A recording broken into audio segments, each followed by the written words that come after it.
বেশি খুশি হই। আমার বাসার এক একজন এক এক রকম ক্যারেক্টার প্লে করে। এটা গেল বাপের একটা গুণের কথা, এবারে তো মেয়ের একটা গুণের কথা দেখাচ্ছি। আমার বড় মেয়েটা মানে যত যাবতীয় যত হাত দেওয়া নোংরা করা তারই হচ্ছে ড্রেসিং টেবিলের গ্লাসেই করতে হবে। সে মেকআপ করবে, লিপস্টিক লাগাবে, তারপর মুখে ক্রিম লাগাবে, চুল চিরুনি করবে, সব কিছু করবে আর এই গ্লাসের উপরে হাত দিয়ে দিয়ে তার নোংরা করতে হবে। এমনও আছে সে ইচ্ছা করে ওখানে পানি লাগিয়ে নোংরা করে।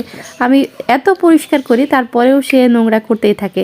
আজকে তাকে লাস্ট ওয়ার্নিং দিয়ে দিয়েছি যে নেক্সট টাইম যদি এই গ্লাসটা আমি দেখেছি তুমি নোংরা করেছো তাহলে কিন্তু তোমার খবরই আছে। এবার আসি ছোট জনের কথায়। তার তো গুণের শেষ নাই, সে যে কি করে আর না করে সেটা শুধু আমিই জানি।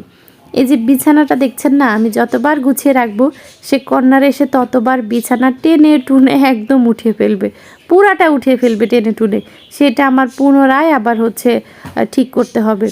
দুইটা বিছানায় সে এরকম করে, কর্নারে এসে বিছানা টেনে টেনে উঠিয়ে ফেলে।